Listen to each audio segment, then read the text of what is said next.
Miss হবে না আপনার পছন্দের টিভি শো। দেখুন জি5 অ্যাপে একদম ফ্রি।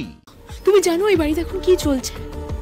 ওই বাড়িতে এখন আলতা উৎসব হচ্ছে, আর এর মধ্যে লড়াইয়ের আইডিয়া দিয়ে যাচ্ছে, সেটা আমাকে ফলো করতে হবে। তোমার মনে হয় বিয়ে তো হয়ে যায়নি, বিয়ের জন্য সবে আলতা পরানো হচ্ছে। সেই আলতা মুছে দিতে কতক্ষণ বলো? তুমি বিয়ের দিন বউ সেজে ওই বাড়িতে যাবে, তারপরে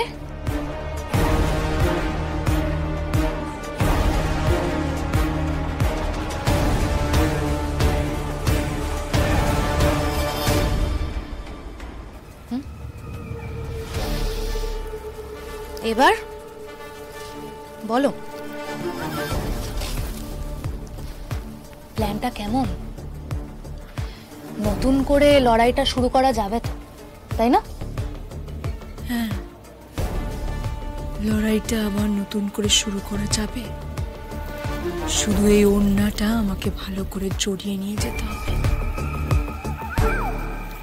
ফুলকি দাস, খুব ভাবছো না নিজের দিদির বিয়েতে হইচই করবে? ঈশিতা রায় চৌধুরী আসছে, হইচই করা বার করছি। ওয়েট অ্যান্ড ওয়াচ ফুলকি দাস।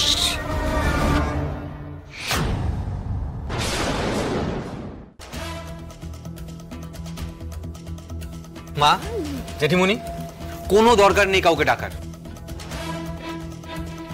আরে বাবা, আমি যে ঝিনুককে বিয়ে করছি এটা তো ডিসাইডেড। এখন এবার এইসব বিচার টিচার করে কি হবে বলো তো? Exactly so.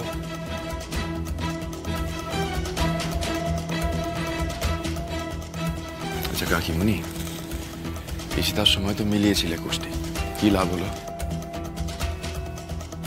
আমার জীবনটা নরক হয়ে গেছিল। বলছিলাম আমি এবার অশোকনগর ফিরে যেতে চাই।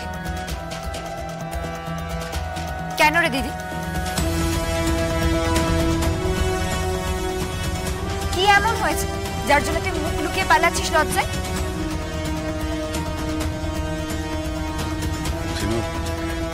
তুমি কাবেরীর কথা কিছু মনে করো না। ও ইদানিং সবকিছুতেই খুব ভয় পেয়ে যাচ্ছে। ঈশিতা যা সব কাণ্ড ঘটিয়ে গেল বুঝতে তো পারছো। আমি শুধু চেয়েছিলাম ঠাকুর মশাইকে ডেকে ওই পুজো সস্তায়ন মতো করিয়ে নিতে, আর কিছু না। ঝিনু, তুমি তমালকে পছন্দ করো, তমাল তোমাকে পছন্দ করে, বিয়ে না হওয়ার তো কোনো কথাই নেই। আচ্ছা আমি একটা কথা বলবো, ফুলকি দাস কি সব নাচ গান করার প্ল্যান করেছে না আজ? হ্যাঁ দা ভাই, করেছে তো। এই চলো না আমরা বরং সেদিকেই এগোই। তুই একদম ঠিক বলেছিস, আমরা বরং এখন এসব ভুলে যাই। এই ছিল এসো তো, মেয়ে ভার্সেস ছেলে, আমরা একটা সুন্দর করে হয়েছে, তারপর দেখি কাদের দম বেশি। ব্যাস, সব মেয়ে কেটে গেল, এবার বিয়েটা ধুমধাম করে হবে। আচ্ছা, পিয়াল দাদা কোথায় গেল?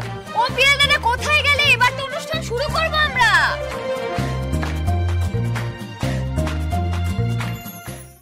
জি5 ডাউনলোড করুন আর সব এপিসোড দেখুন একদম ফ্রি।